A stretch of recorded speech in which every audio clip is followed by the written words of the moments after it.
Thank you. It's wonderful, wonderful to be here, to have all of you, who I don't know, most of you, sitting in front of me. It's a privilege to be able to read to you and to bring these books to you. I've been working on them for as the blurb said, over 20 years now. I was lucky. I was in San Francisco when I was 18, 19, and ran into Charles Olson's projective verse. And I took his whole notion of open form exceptionally seriously, especially when I was 19. It was the only way to write. And everything had to be open and pioneering out into that place of never returning. I was also exceptionally lucky because I also ran into the work of Robert Duncan, and at a lecture that he was giving one day, he noted that he had immediately written to Olson, having gotten projective verse under his belt, and said, well, Charles, if it's really going to be open, shouldn't it include closed forms? And Olson said, basically, don't make trouble, Robert. But it was a great piece of news because it got me off of the my way or the highway business that one has when one is young, and it set me off on a path of looking for entrances into different. And the image I can give you that I hauled away from Olson that is sort of the umbrella under which this book is sheltered was that, think of a field. And that field, in the old poetry, the closed poetry as Olson so obnoxiously called it, the old poetry, he said, the poet would come to the field, hack his or her way, with Olson it was his, across that field, and then turn around at the far side to the reader and beckon them to cross and see all the wonderful things that that poet had opened as they hacked their way across the field. Whereas Duncan saw that field more as an ongoing, and Olson, an ongoing field of activity, where the reader is placed in the midst of that field and the writer is putting as much material, high energy constructs, Olson calls it, but as much stuff into that field and then setting the reader loose to hopefully, if the thing is active enough, to have the experience that one has when you walk through Harvard Square. There's not a path. There's 1,000 different things coming by you, all the stories, right? It's the same thing. And so that was the push for this book. And I've been writing poetry for a long time, and sometime in 91, I realized I'd had a whole discussion with the poet Gerald Burns, who was a wonderful cantankerous critter. And he walked up to me, and I was using very Duncan-esque caesura in my lines. So they were long, you'll get a few of these tonight, but there were pauses counted that I was deriving is the word, from Robert Duncan. And Gerald came up to me and said, Michael, at this point, I think you could read the phone book and make it sound good. And I challenge you to write a poem with no caesuras in it. And once I started trying to do this, I immediately felt a shift in my work. And what started to bubble into it was narrative. And so I arrived at this lovely idea. I was sitting in Chicago at a friend's house, and I said I wanted to write a book that I'd want to sit on the couch and read with the cat, but was still as exciting as I found to be, Gertrude Stein to be, but also had stories. And so the whole idea of closed and open, all that stuff suddenly came together, and the idea was that anything could happen. This was a great idea, and I suddenly realized how conservative I was because I kept finding out, well, that doesn't belong here, and that doesn't belong here. And finally, it took about a year and a half before I started actually letting things come in and dealing with them as you would if you were finding them in that field that I was talking about earlier, if that makes sense. Okay, so I'm going to read you, the book has narratives, it has a central narrator, there's actual characters in the book, and it's all sort of loosely held together by what I keep thinking of as lyric bridges that bring you across and then out of one narrative and into another narrative. Somewhere along the way, the narrator was referring to a book he was reading. And it came to me, well, why don't I create that book as well?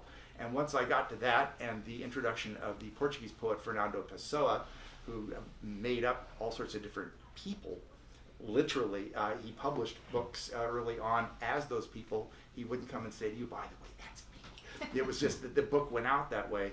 And all that sort of flowed in and just opened me to the possibilities of what could actually be a book and a different book. So I'm going to start tonight with actually a soliloquy from a play. It's a 5-act verse play that actually is attended by the narrator in Volume 2, which is still unpublished. And but the entire play exists, as does this. Have I got the right book? No, the other one. This one here. This is an entire book. One night on a rainy, stormy night, the lights go off, and one of the people at the dinner that is going on says, "We ought to tell a scary story." And that sat that way for probably a year and something. I said, "Well, so what's the story?" And got the story written out, and then I went off to Portugal, and 3 more of the stories came, and I suddenly realized they were all this man named David Leering. I'll get to that towards the end. But the point of this is that there are books inside of books, inside of books, inside of stories, inside of narratives that run all throughout this. So I will start, if I get the right glasses here. I won't be able to see you anymore. This is the library of Dr. D. Dr. D, as some of you may know, an English Renaissance figure. He is said by many to have sparked the English Renaissance, for real. He was also an astrologer. He cast the charts for Queen Elizabeth's coronation. He was in and out of court. He had a massive library, nautical instruments. I mean, he's just an amazing figure. And to my devices, he was also thought to possibly be the model for Prospero in The Tempest. And so my play revolves around that. And in the beginning of the 3rd act, and I'm on the wrong page, Dr. D emerges before the curtain and says this. Gracious. I would have talked to you earlier, but I was delayed, and for this I apologize without excuse. And as you are all here, and we too have stopped for a moment as well, it seems ripe that we pause together. Whilst I need not still bid thee come, I would invite you nonetheless to pause over the play of these words as they quake and quiver beneath the weight of my excitement in their finding, and await as you do with what patience you can the production of such meaning as no whole may enclose. For just as a flower may not be but be held without our bending to the wind of our honest desire for its bouquet, so too must we bring ourselves to behold such meaning as we may find. But it is the descent that I would recall with my words. It is, after all, the descent that carries us to where the perfume of meaning blossoms into the air we would breathe. My mere notice to you of that dear aroma without the recounting of my path would lay claim to a prize upon the pretense that the descent was never endured. One might as well run about shouting, meaning, meaning, all the while presuming comprehension.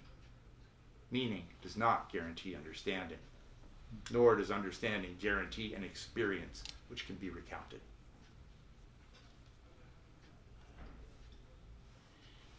I would not here instruct your hearing out of such authority as I may claim, but would offer no more nor less than a bidding toward that aroma, a path then, which, if followed, may in turn deliver you to this fragrance which may tease my notice. Yet a blossom's perfume like meaning is no gold, but sits upon stalk and root and in a soil which itself has both loam and stone. Relinquish then, if you would, those sweet, flowering meanings which you are used to, and allow these to gather anew about your own notice as they will. It is a meadow we may find, or a swamp, but the journey we will share. Bend, then, bow low, sweep as some men and women do. Walk out beneath the moon in dream and take a broom to the sea. In this life we swim and dream in air. It is the poet's job to gather such air as this, and yours to gather poets. A play then, and in the old fashion, not by design or scholarship born, but out of glorious need, in whose court we may, at long last, be free. Here's then a roll of drums and 3 great beats.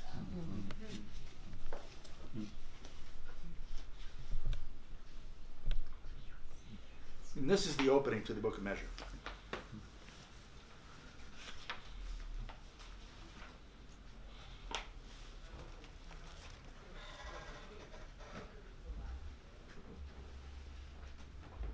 We enter again, gain or regain or lose our own badness.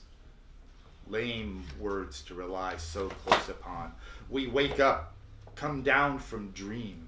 Thee to name intimacy rests close to the bone-locked arbitrator I name here habit.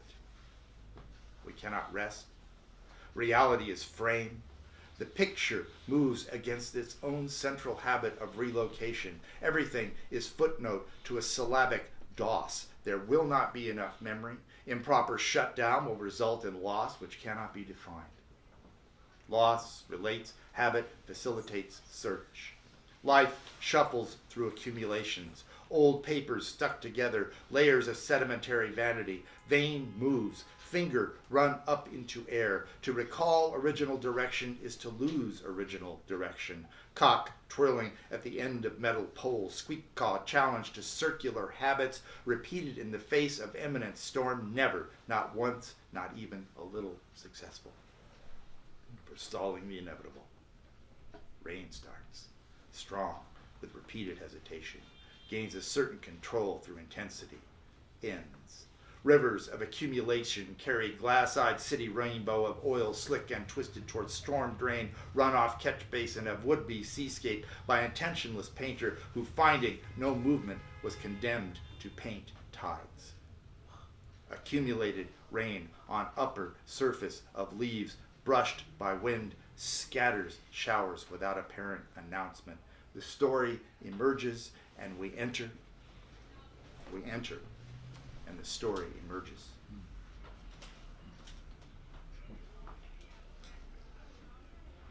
So memory then is stitched, an overtone threading between habit and loss, a thief working the locks of the essential door, maddening the scratching sound lingering beneath conversation, beneath sleep, beneath falling in love, the extreme of mixed metaphors. Memory, never above nature, always measuring. Hear it? Always measuring. Biology eats at the stitches, a divine corruption of intention that lingers until a snap is not heard. Unannounced occurrences are history. History is stitched. A child playing at the boundary of an adulthood marvels at the knot, picks at it. Wondrous dexterity is tradition.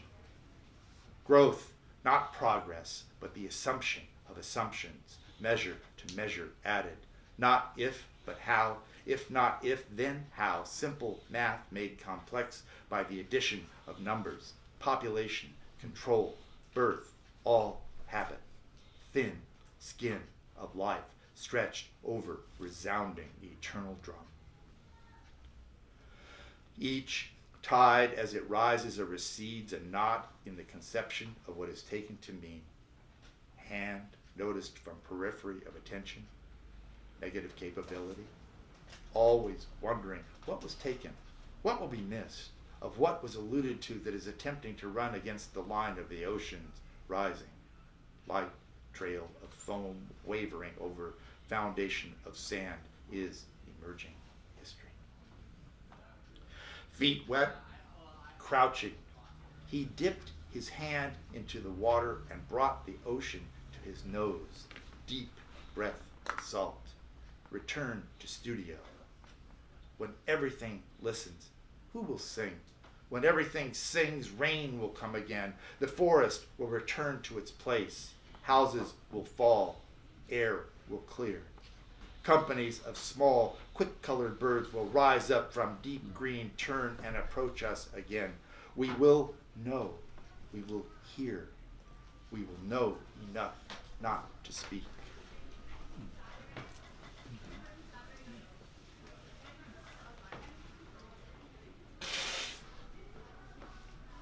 And this is from the second volume. Midway to the end, I think. Remember?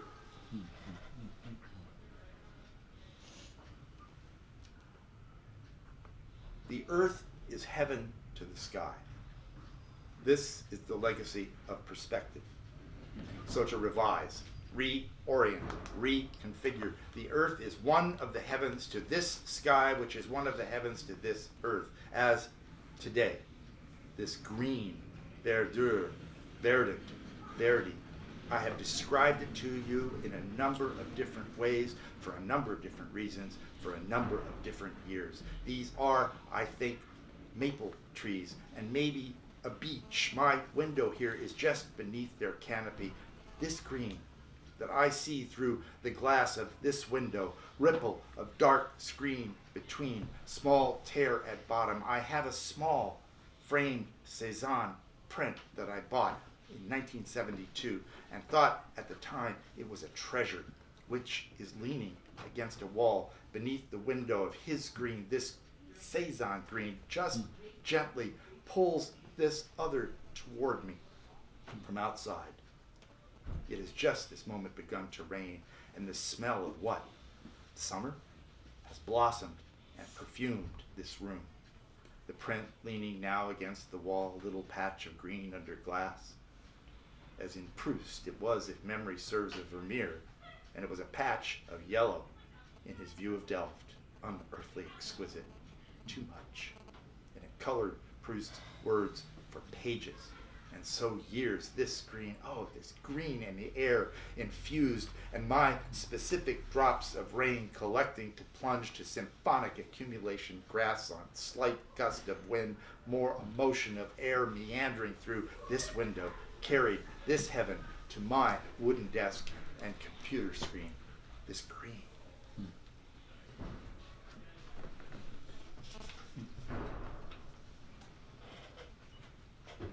The days are numbered, the nights are numbered, and only the stars reign between to remind us.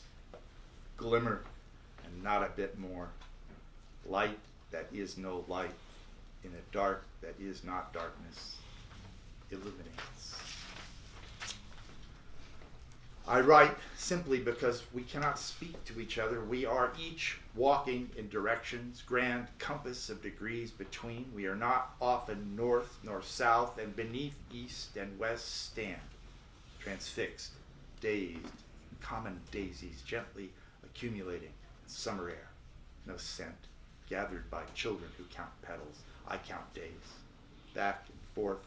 For now, I imitate horizon.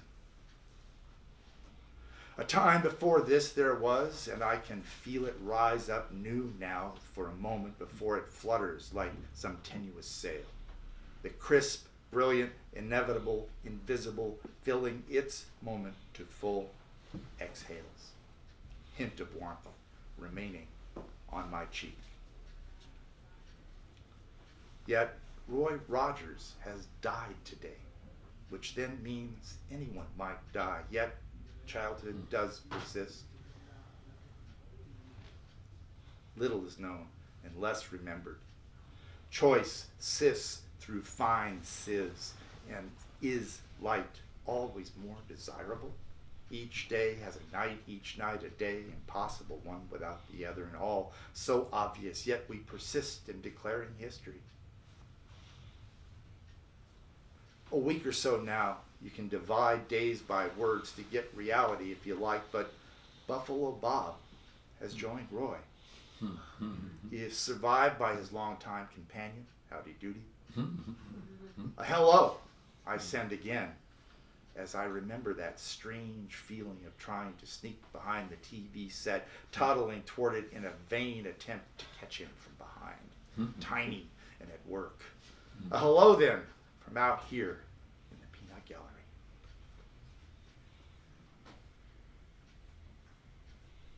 Sunset, moon, and the delirious treason of ambiguities reach, mixing everything till it has measured and combined day and night like a mad painter, hands scurrying over an easy palette, pulling yellow into black along a waning barrier of blue. Pirated desires propped upon an easel and proclaimed a landscape make nature seem reckless. Somehow then, let the paragraphs become the stars beneath which you walk. Look up, always look up, and you will find what you want. Everything then wanting, and wanting the lack of notice that everything is right there above you. Recognition reigns as the divine demon.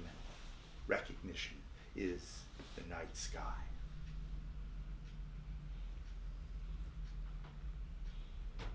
Etude, coda. I have come to be with you, and I have brought you days instead of flowers, a field with no path, cloud stretched across blue sky, hints of clearing in each, air with would-be warmth, devotion to movement, fear of it. Trees and leaves wet with autumnal smoke and floating toward cooling dirt, bare-branched, and the dizzy dance of snow. I have come to be with you. Etude, chorus, solo. For Garrett Lansing. Tracking as it does what is soluble and forgotten. Light, continuous, sing, rising, bring into relief each fugitive grain, each thought in or out of line, whose dance carries me on or down this street, specific for this moment to me as to you who follow all those who paused on their stroll before you hesitate, and in the moment of your bright wind until you catch me up as well and swirl me into depth. So it has been a distance I have followed, as in the reach of days, an area between now and when, which is laced or tinged with what had been now, which dances, which may indeed be the dance, movement perpetually between.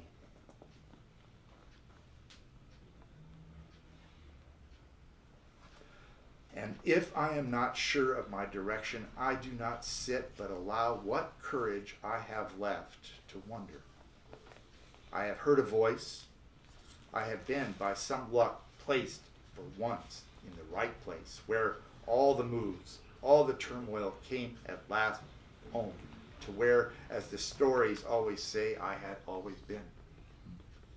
Each step of a life coming clear, intruding in upon itself again and again, until at last I was climbing up a set of stairs where I was invited in. Each night now, I try to face west. I sit, I wait, watching the trees turn to black patterns against the bluing sky, streetlights intruding, and the tick of a cricket or bat, radio, cars, old dreams. I face west to return. In the design, you are in my dream. No casual reference or messenger other than yourself. A present in the design, whose place I keep as a gift from an old friend whose thought remains and claims for itself the years it holds, and would and does release them again and again to me who holds it on occasion. Mary Lou's gift, now long ago, of a small starship Enterprise shuttlecraft, arriving in the mail to cheer me at Christmas. It was supposed to plug into my Christmas lights, and would have had I had the right kind, and so lay dormant for a decade or more, until I did, where on Christmas Eve, long no longer in need of cheer.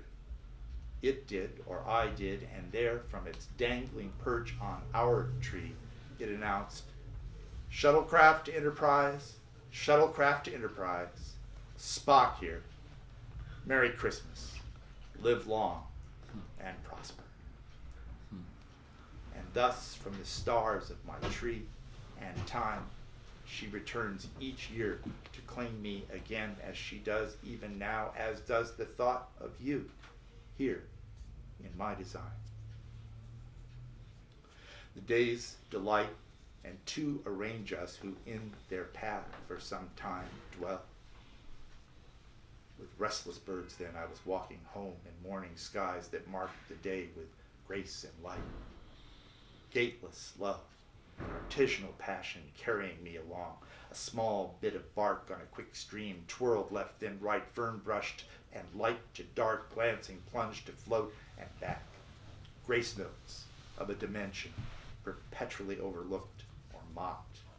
I have come to be with you. And I'll finish with just a single poem.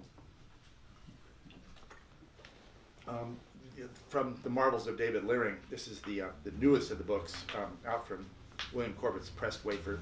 His title, from the library of Michael Franco, is A Book of Measure, because we didn't know how we were going to put out David Leering's book and not have it connected to the book without it being hooked to me, and it was a great problem, and Bill in his inimitable way, so that's easy. Just call it from the library of Michael Franco's Book of Measure.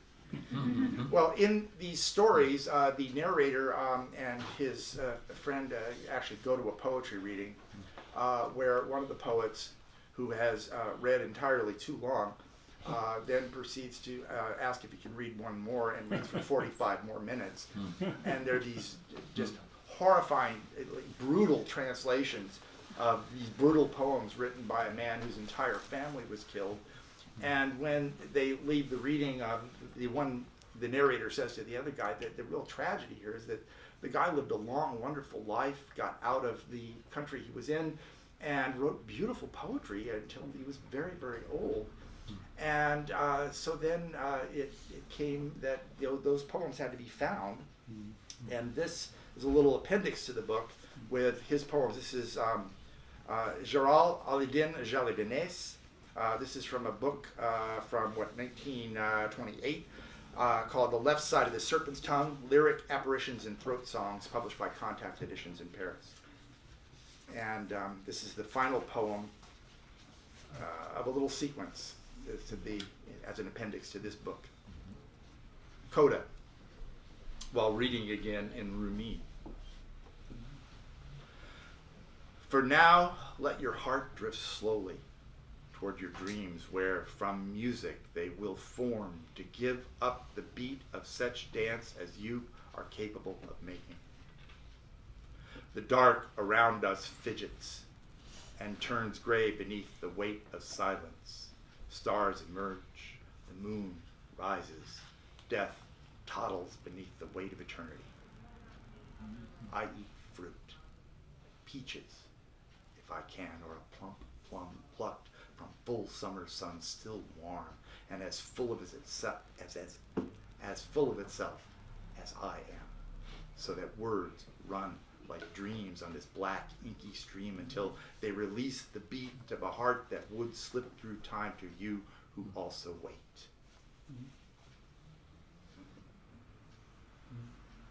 If you call me, I am complete. Music is still a full meal when such darkness as walking alone amongst people, walking together becomes all one eats. Even the aroma of a rose that floats on the air alone above perpetual noise of traffic needs a nose and a deep breath to find its way. Each of us is seldom my destiny, your throat, where as a vowel I will tremble until you swallow. I, in turn, having already dined well, will not follow. You